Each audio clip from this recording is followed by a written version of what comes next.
I want to make a quick remark, and the remark goes with regard to the harm of drugs in general for users and for others. And as you can see, there's a scheme which have been developed like 10, 15 years ago, which is where it difference between whether it harms to users and to others, and then in different categories. And I just want to show that quickly, because if you go through the different illegal drugs and legal drugs, you can see that actually alcohol is the worst drug of all under this in this scheme. And you have tobacco as one of the legal drugs, so alcohol and tobacco are really quite bad. On the other side, you have drugs like cannabis, ketamine, and methadone, which are prescribable, at least in Germany today, which are much less dangerous. And then you have other things like ecstasy, LSD, and mushrooms. Ecstasy is MDMA, which are actually under clinical trial at the moment in US and in other countries, which are not harm at all, especially not to others, but only if at all to yourself.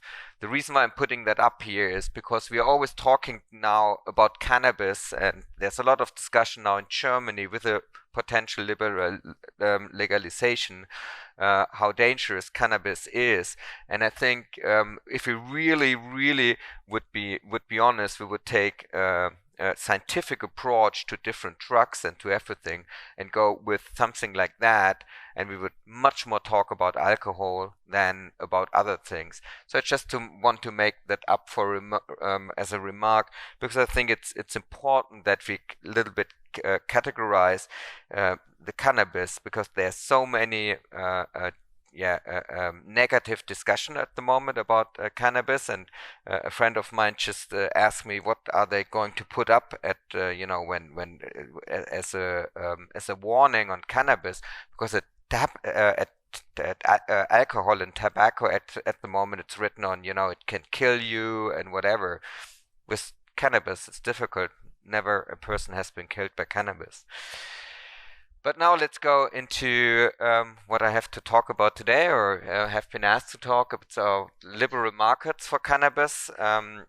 I like to talk about it because I think all our history from our company Cantourage is actually based on liberal markets in cannabis. And again, with the legalization here in Germany, it seems like that this is a little bit stopped, and it will not be a liberal market.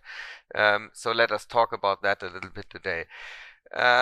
Cannabis flowers were imported to Germany from Bagrocan from the Netherlands for a long period, and not only with a medical scheme introduced in 2017, but much longer before. We have actually, with my company, which I had before with Petanius GmbH, we have imported cannabis from Bagrocan in 2015 the first time. And then following, we imported in 2016 from Canada. And the imports from Canada actually led to higher volumes, new options for physicians based on new strains, but also much lower prices. So the cannabis we bought in Canada actually at the first time have been only half of the price compared to what we had from the Netherlands. The medicinal quality was always, a European standard, because it was EU GMP based on international laws, but also agreements between the countries. And we exported the cannabis into various countries from Germany again. So it was to Italy, Malta, UK, Denmark, Poland, Czech Republic, Slovenia, Luxembourg. We sold actually the company 2017 to Aurora Cannabis, and Aurora is still one of the main players here in Germany. So it's all based actually on liberal markets, on international trade, how cannabis started actually here in Germany. If you look at, because there are also now discussion around that with regard to the legalization, in general, why is it important to have liberal markets? We all most probably know that diverse products, lower prices, economic growth, new technologies, ideas, scalable business models, but also competition and innovation. On the other side, we have disadvantages, which are normally said it's increased competition for the domestic entities. So what? I mean, there have not been really a lot which are only have been working here in Germany. Loosen regulation explodes workers. We are not seeing that especially within cannabis. Environmental damages, not sure whether these are higher anywhere else compared to Germany, where we actually have to spend more than €1 per gram for just the energy to produce cannabis, and increased dependence on imports. Yes, of course, but on the other side, and you will see that that is not a real dependence, because we are sourcing that internationally from various countries. So we don't really see the disadvantages here. So until 2016, as I said before, we imported cannabis from Canada. There have been only cannabis from the Netherlands available, and I'm talking about flowers here. And most countries actually started with that cannabis from Batrocan. So, for example, Italy, but also other countries. So whenever a country introduced a medicinal regime, actually the cannabis came from the Netherlands.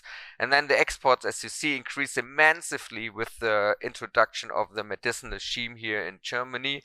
So from that point of time, much more have been imported. In Canada, it's been seen similar. It's a little bit fun fact that actually the calculation where it started in 2018 before before the calculation of time 2016 when we imported the first cannabis. Export are constantly growing, and one of the reasons actually our fast access platform, where we bring quite a lot of growers now into to Germany.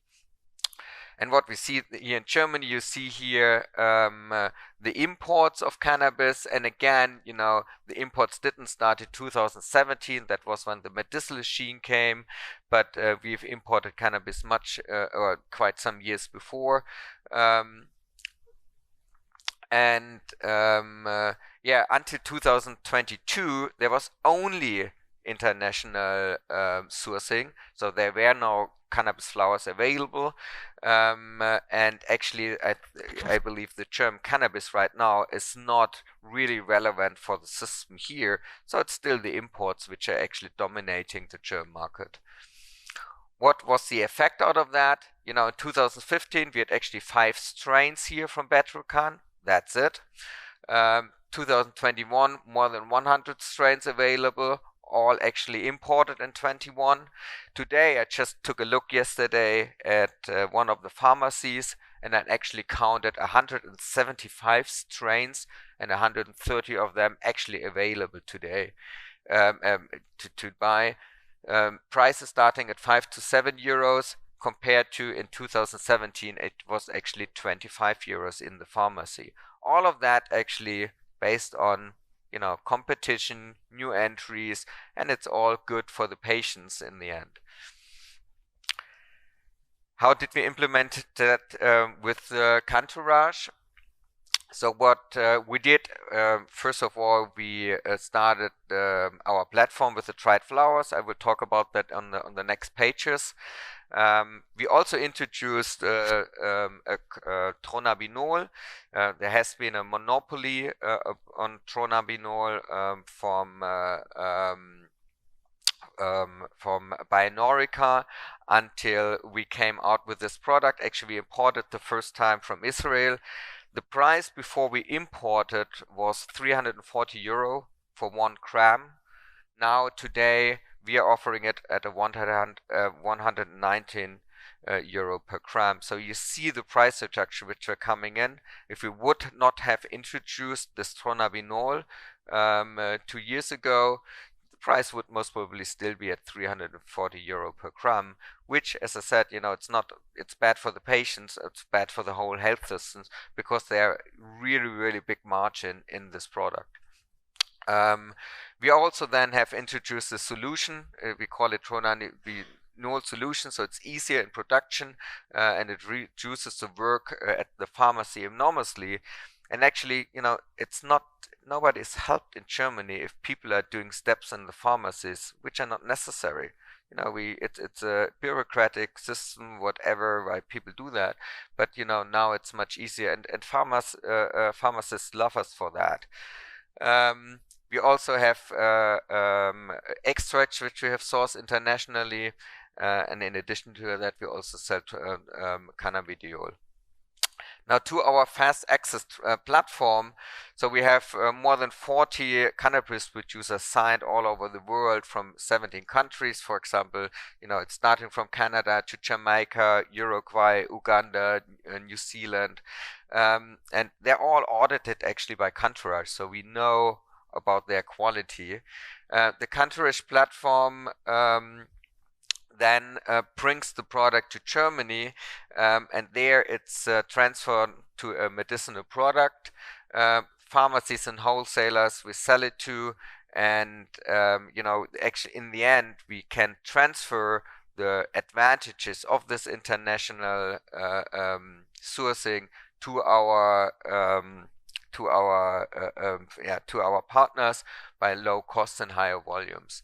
Producers can really focus on what they're good at. It's actually producing cannabis, and we do all the rest. So now today we have offerings really, from low from low prices to high quality. These are all the different strains which we introduced now to the market here in Germany, and you can see all the partners down there. We only announce partners once they actually are coming out with the product. So all the other partners which we have signed up, we have not yet announced. What did we do with our company? We took it to the stock exchange. Market cap today is 130 million around, and if you take a look at our financials, we started in 2019. Last year we made a turnover on 14 million. Still negative last year, but this year it looks even more promising. We had in the first quarter around 5 million sales, and actually we're EBITDA positive in the first quarter. So I want to thank you very much for that quick presentation. Happy to take any questions.